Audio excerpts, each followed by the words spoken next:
Eh bien bonjour et bienvenue dans l'émission Parlons Meilleur SCPI, l'émission qui part, comme vous le savez, à la rencontre des SCPI, de leurs stratégies, de leurs ambitions et de leurs dirigeants, et pas des moindres, puisqu'aujourd'hui, je reçois Jean-Christophe Antoine. Bonjour Jean-Christophe. Bonjour Paul. Vous êtes le président de la société Atlan Voisin. Ouais.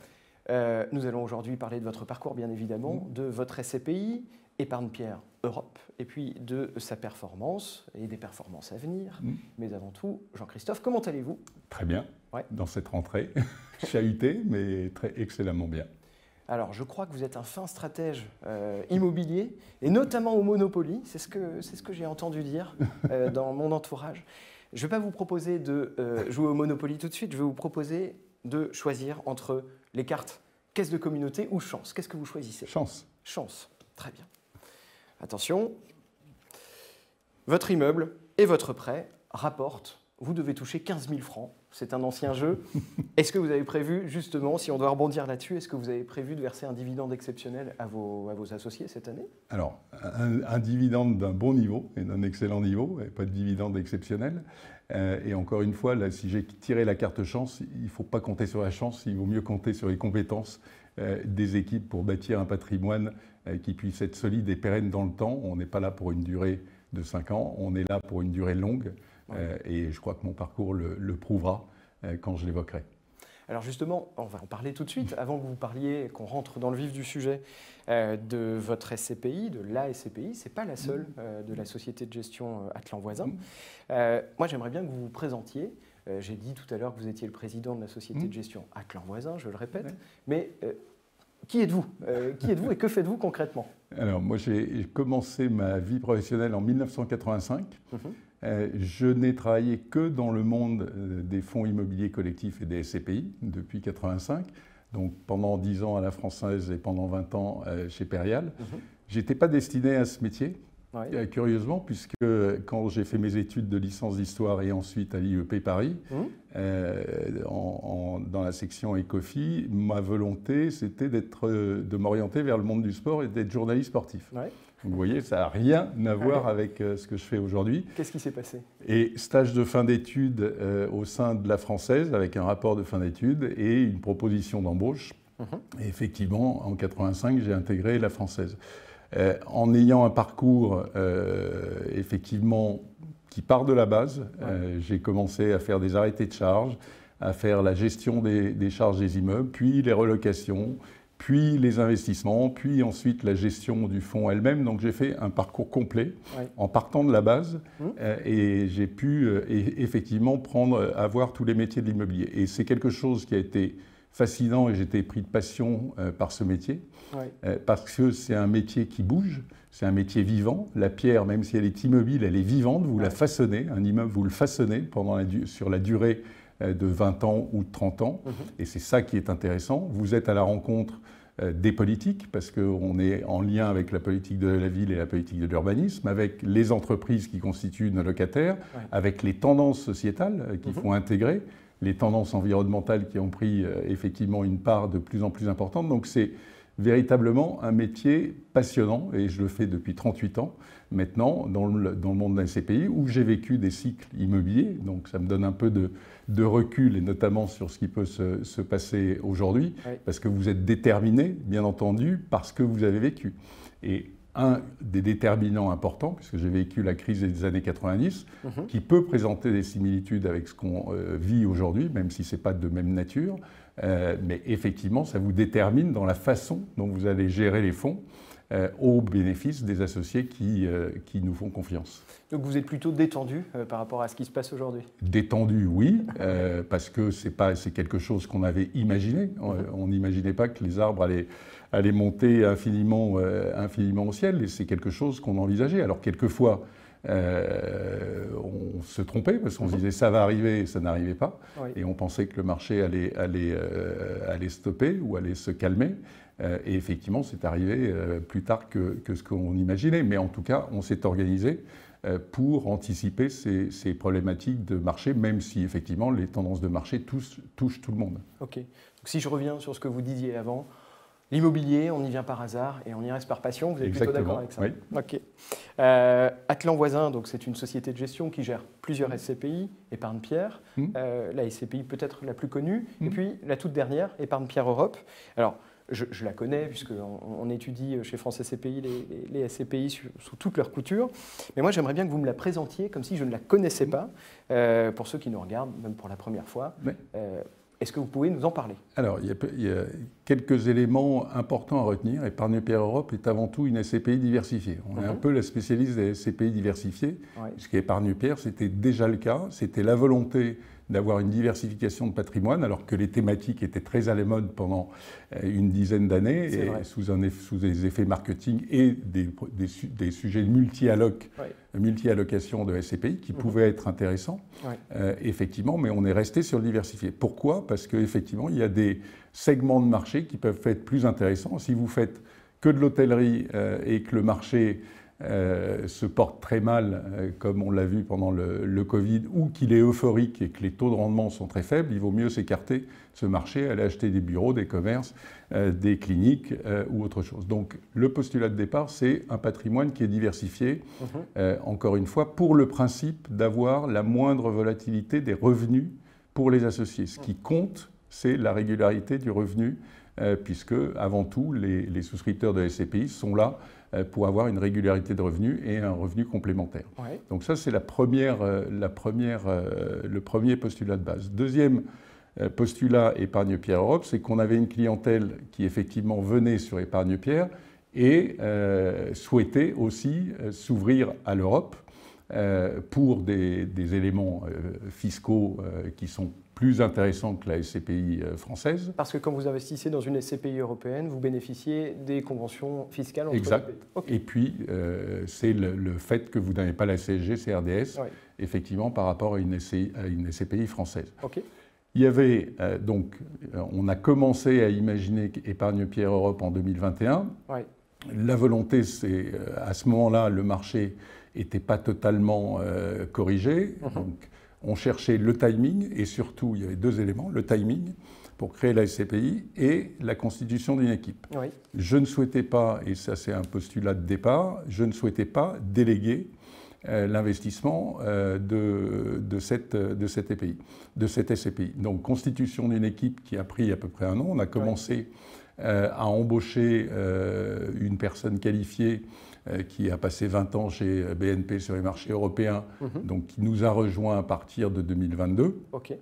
Et à côté de ça, on a constitué une équipe de responsables invest qui aujourd'hui sont constitués de 6 personnes qui ne font que de l'investissement en Europe. Donc ça, c'était le premier point de départ qui était important. Deuxième point, c'était le timing. Donc effectivement, à partir de juin 2022, quand on a vu la baisse des taux d'intérêt, la hausse pardon, des taux d'intérêt, on imaginait bien sûr la corrélation entre hausse des taux d'intérêt et prix de l'immobilier. Donc c'est à ce moment-là qu'on s'est dit, on va lancer notre SCPI. Donc lancement de la SCPI en décembre 2022 sur un aspect totalement diversifié. Dans un premier temps sur la zone euro, uniquement sur la zone euro avec 10% qui peuvent être investis au Royaume-Uni pour profiter des opportunités, mais c'est avant tout la zone euro. Et comme je vous l'ai dit, on a constitué une équipe, on a une croissance modérée, raisonnée sur les pays que l'on ouvre. Donc 2 pays ouverts dans un premier temps, Pays-Bas et Espagne, qui nous paraissaient intéressants, et 2 autres pays aujourd'hui, Allemagne et Irlande, qui sont ouverts, et on ouvrira d'autres pays en fonction de notre analyse des marchés. La première année de performance, la première année de dividende entière, c'est 2023. Vous avez un rendement qui est supérieur à 6%. Oui, largement. L'objectif, donc on peut dire précisément 6,23%. 6,28, mais il faut préciser quelque chose. Ça, c'est la distribution aux associés. La capacité distributive à fin 2023, elle est de 7,20. C'est-à-dire que nous aurions pu distribuer 7,20 de distribution aux associés. Qu'est-ce que vous avez fait de cet argent? Alors, cet argent, il est à l'intérieur du fonds. Effectivement, on a préféré doter tout de suite une réserve, ce qui est le report à nouveau. Donc aujourd'hui, c'est plus de 60 jours de distribution qui sont en report à nouveau. Et donc, ce qui nous permet effectivement d'avoir une linéarité du revenu. S'il y a un problème, on puisera dans ce report à nouveau pour avoir une régularité des revenus. Donc on est dans le temps long, il faut penser la SCPI sur la durée recommandée qui est 10 ans. Oui. Et ça, c'est quelque chose qui est important. Et en général, la durée moyenne des associés chez nous, c'est plutôt de l'ordre de 20 à 25 ans. OK, ce qui est un gage de qualité. On rappelle que le report à nouveau, quand vous dites 60 jours, qu'est-ce que ça veut dire? Ça veut dire que si jamais plus aucun locataire ne vous paye, vous pouvez payer pendant 60 jours aux associés sur le rythme de l'année précédente. Exactement, ce qui n'arrive jamais. Au pire, je vais revenir à la crise des années 90 que j'ai vécue. Au pire de cette période, dans les SCPI dont je m'occupais à l'époque, le taux d'occupation était tombé à 75 ou 76%, dans un marché qui était totalement déséquilibré, où il n'y avait plus de demande et l'offre était pléthorique. Donc vous voyez que 75% de taux d'occupation, c'est vraiment le taux d'occupation très, très bas. Pour vous donner, Épargne Pierre Europe est à 100% de taux d'occupation, bien entendu, et même sur une SCPI que l'on gère, Épargne Pierre, on a un taux d'occupation à 95% dans la période actuelle. Ok. Je comprends tout, je saisis tout, je ne me suis pas endormi, c'est bien, c'est bon signe. Si je vous demande de résumer peut-être la stratégie d'Épargne Pierre Europe en 3 mots, alors, ça peut être un peu plus, mais qu'est-ce que vous me répondez? Alors, diversification, ce qui est important. Donc, on est sur de nombreux segments immobiliers.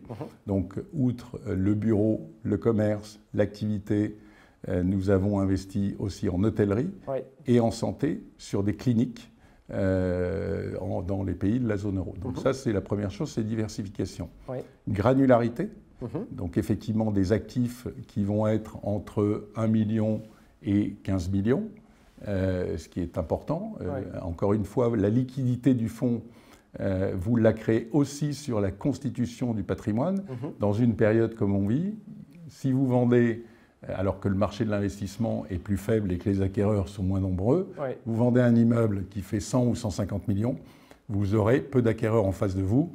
Et a priori, ce sont des acquéreurs qui ont des liquidités et qui vont vous serrer et qui vont négocier de manière très forte parce que vous aurez en face de vous que 2 ou 3 acquéreurs. Si vous vendez sur le marché, dans le même contexte de marché, un immeuble de 2-3 millions, vous avez un spectre de la demande beaucoup plus large et a priori, vous aurez plus d'acquéreurs potentiels, donc moins de marge de négociation pour l'acquéreur parce que vous ferez jouer la concurrence. Donc la constitution du patrimoine et la granularité est importante. Et sur la moindre volatilité possible. Donc effectivement, on va s'assurer de la qualité des immeubles, bien entendu, parce que ça c'est quelque chose d'important à l'avenir, et de la contrepartie, de la qualité de la contrepartie, c'est-à-dire le locataire, la solvabilité du locataire. Et après, inscrire l'immeuble dans la durée. Si jamais le locataire part, à quel prix on le reloue, comment va évoluer le marché, à quel prix on peut le vendre, éventuellement. Est-ce qu'il y a une requalification possible ou un changement d'usage? Est-ce qu'il peut passer de bureau à logement ou de bureau à hôtel? Ça, c'est des choses que l'on regarde. Donc, on est véritablement dans le temps long. On est dans un monde où on est dans l'émotion, où on est dans le court terme. Encore une fois, un gérant de SCPI doit s'inscrire pour l'objectif qui lui est donné dans un temps long de 10 ans à 20 ans. Donc la constitution de patrimoine doit s'inscrire dans ce temps long, ce qui est important. Donc alors attendez, vous êtes allé beaucoup trop loin pour moi, mais si je résume, c'est diversification, granularité, et on peut dire le troisième mot qu'on pourrait dire... Régularité du revenu. Ok, j'aurais mis Europe aussi, mais... Et Europe, bien sûr, oui. C'est dans le... Vous avez parfaitement raison, c'est uniquement en zone euro. Si on rentre un peu plus dans le concret, nous on aime bien donner des choses palpables aux personnes qui nous suivent, aux associés qui rentrent dans les SCPI. C'est quoi le bien pépite, le bien dont vous êtes le plus fier finalement, que les autres SCPI peuvent vous jalouser? Qu'est-ce que ça pourrait être? Est-ce que vous avez un exemple? Alors, j'ai plusieurs exemples, mais je vais en prendre un. En préambule, effectivement, je suis assez fier de l'hôtel qu'on a acheté à Bilbao, parce qu'on est dans une ville touristique avec un bail très long et un hôtel qui a été rénové, et également de cliniques avec des baux très longs à Madrid que l'on a acheté sur des bons taux de rendement. Mais encore, la constitution d'un patrimoine, c'est un équilibre entre des immeubles neufs, des immeubles qui sont de seconde main, donc un peu plus anciens, mais sur lesquels il y a un travail à faire. Et là, effectivement, la fierté, c'est l'immeuble qu'on vient d'acheter à Dublin, qui est dans le quartier central des affaires de Dublin, l'équivalent du 8e, 16e et 17e arrondissement de Paris. Donc, ils sont des quartiers qui s'appellent le quartier centre affaires. CBD, comme on dit en Irlande. Donc ça, c'est quelque chose d'important. On l'a acheté, il y a un travail d'assets, c'est un immeuble qui a une dizaine d'années, multilocataire, où il y a un travail d'assets à faire, c'est-à-dire d'amélioration de l'immeuble en termes de travaux, en termes de gestion de l'énergie, d'optimisation des charges. On l'achète à un bon moment, on l'achète à un taux de rendement qui est supérieur à 9%, avec une potentialité de loyer qui peut augmenter. Il faut savoir qu'en Irlande, il y a une révision des loyers tous les 5 ans. Et ça, c'est que ce soit à la baisse ou à la hausse, ça dépend de l'évolution du marché. Et on estime que l'évolution du marché sera favorable sur Dublin, quartier central des affaires, parce que l'offre est faible, et donc que le loyer pourra augmenter. Donc il y a un travail à faire, ce n'est pas un immeuble où la gestion va être passive comme l'hôtel à Bilbao dont je vous parle, où on a un exploitant sur un temps long dans une ville touristique où les taux d'occupation sont très bons et le trend va être très bon. Donc là, il faut bien sûr le surveiller, mais il y a un peu une gestion passive et qui est un immeuble neuf, alors que là, il y a une gestion un peu plus active, ce qui explique le rendement de départ. Et effectivement, c'est la fierté donc, que je peux vous citer. Jean-Christophe, merci. Est-ce que vous êtes parfait ? Non, non, sûrement pas. D'où ma prochaine question. Est-ce que vous avez des biens qui vous ont peut-être un peu déçu à l'acquisition ? Alors, l'épargne Pierre Europe vient d'être constituée, donc si on ne va pas parler de biens casseroles, mais dans un portefeuille, oui, il y a toujours des biens qui pêchent un peu plus que d'autres. Est-ce que vous avez un exemple en tête ? Si vous n'en avez pas, c'est pas grave, vous avez le droit de me dire non, on a un portefeuille qui est parfait. Non, on n'est pas parfait. On a un questionnement, ou en tout cas j'ai un questionnement permanent. Et ça, c'est ce qui nous fait avancer. Si vous n'avez pas de questionnement, si vous êtes sûr de vous, on peut avoir quelques doutes. Donc oui, il y a un questionnement permanent. En 38 ans, vous imaginez bien qu'effectivement, il y a des immeubles qui ont effectivement évolué de manière parfaite, il y en a d'autres qui ont mal évolué. Après, on est responsable de ce qu'on achète, donc il faut le gérer. J'ai tendance à dire qu'il n'y a pas de mauvais immeubles, il n'y a que des immeubles où on manque d'imagination, où quelquefois on a raison trop tôt ou raison trop tard. Ça peut arriver. Je vous cite un exemple, des immeubles qui sont devenus vacants, pas de transport en commun ou le retard des transports en commun parce qu'on avait parié sur l'arrivée des transports en commun et le chantier met 3 ans de plus, effectivement, vous êtes bloqué 3 ans.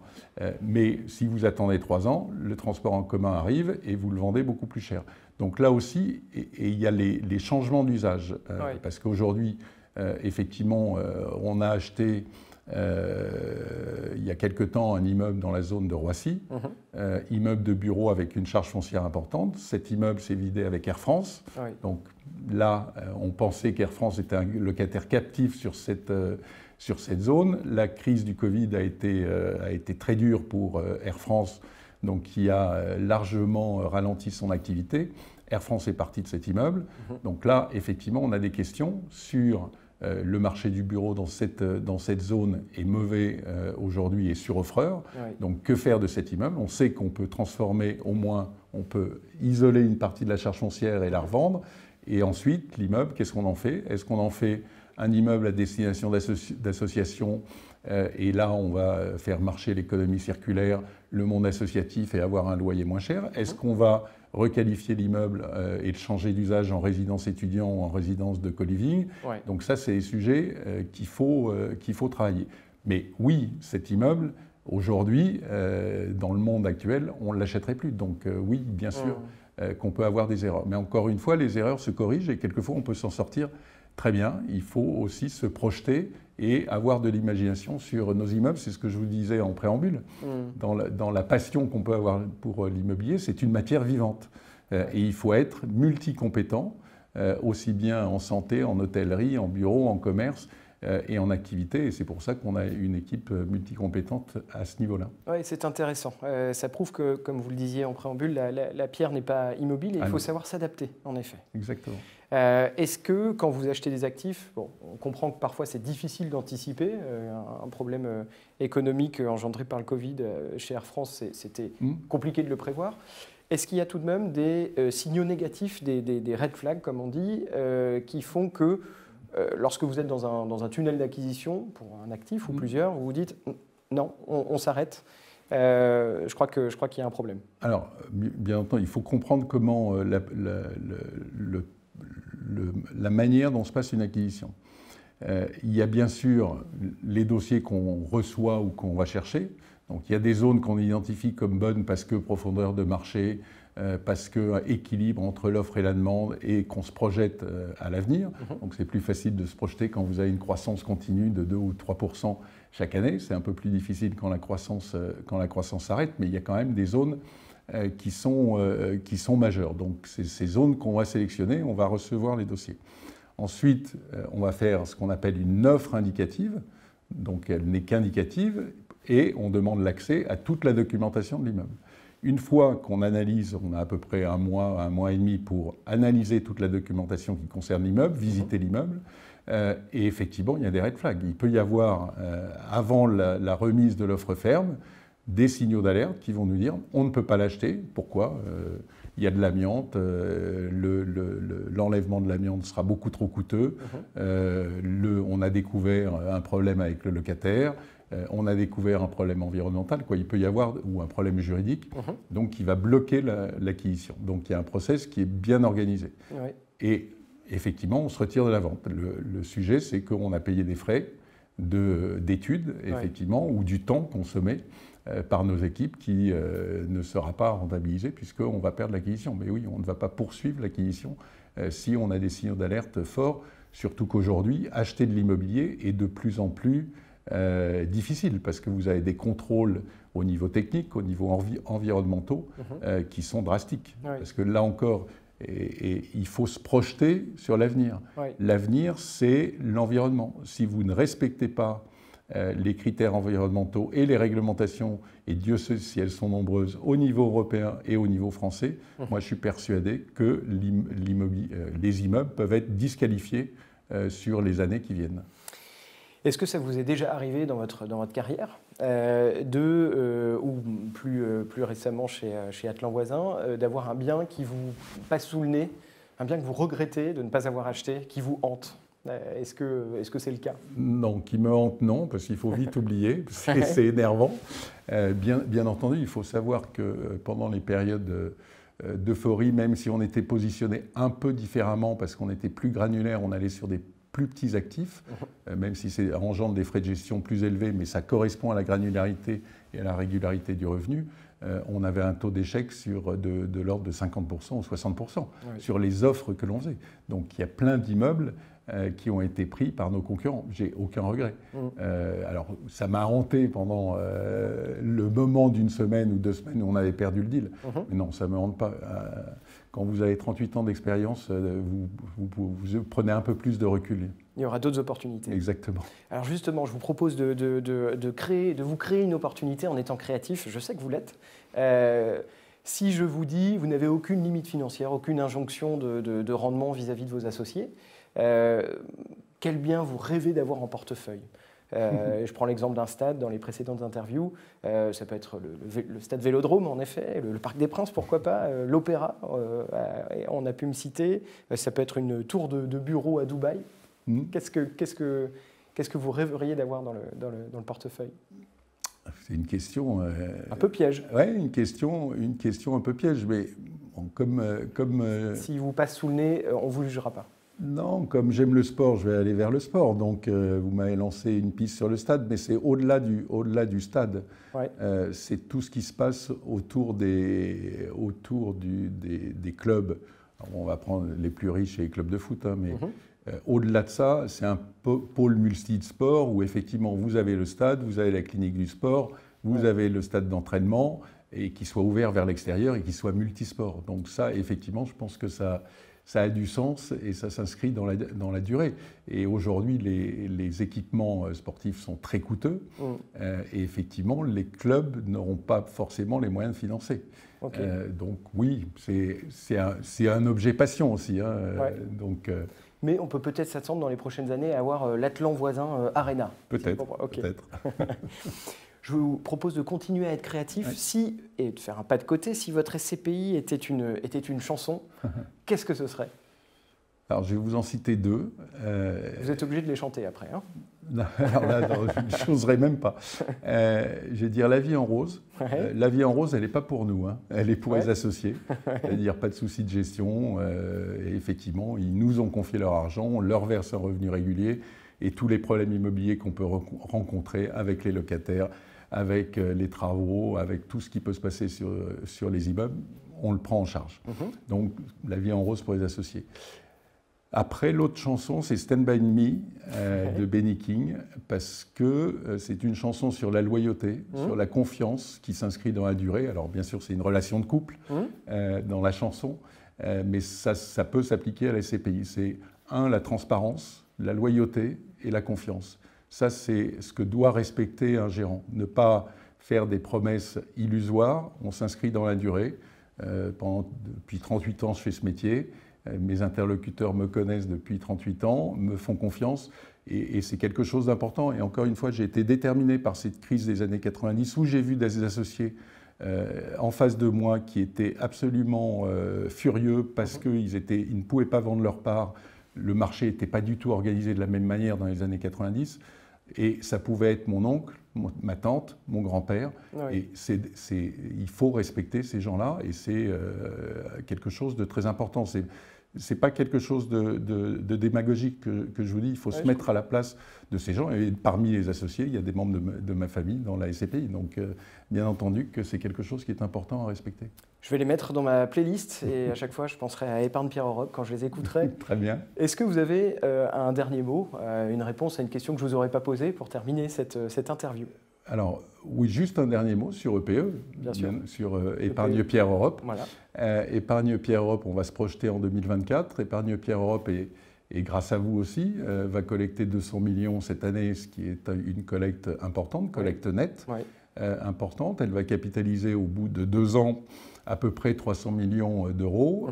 On va avoir une capacité distributive qui sera encore de l'ordre de 7%, supérieure à 7%. Je retiens. Donc après, on va voir ce qu'on distribue, mais à minima l'équivalent de cette année, de l'année 2023. Donc les perspectives sont bonnes. Ok, bon, La vie en rose donc. Exactement. Moi, pour terminer cet entretien, je voulais vous remercier, Jean-Christophe, d'avoir été présent dans cette émission Parlons Meilleur SCPI. Je rappelle qu'on peut retrouver toutes les SCPI d'Atlan Voisin et notamment EPE et Épargne Pierre Europe sur le site de France SCPI. On peut également y souscrire en ligne. Pour vous remercier, je vais vous offrir un cadeau. Je vais vous offrir la Bible des SCPI, la SCPI pour les nuls qu'on a écrit chez France SCPI. Je vous le donne, si vous avez envie d'investir dans la SCPI, vous avez là-dedans tout ce qu'il faut faire et ne pas faire. Je vous remercie parce que je l'avais vu, donc je suis ravi de l'avoir. Eh bien, il est dans vos mains maintenant. Merci beaucoup. Merci Paul. Je vous remercie à tous d'avoir suivi cette émission Parlons Meilleur SCPI et je vous dis à très bientôt.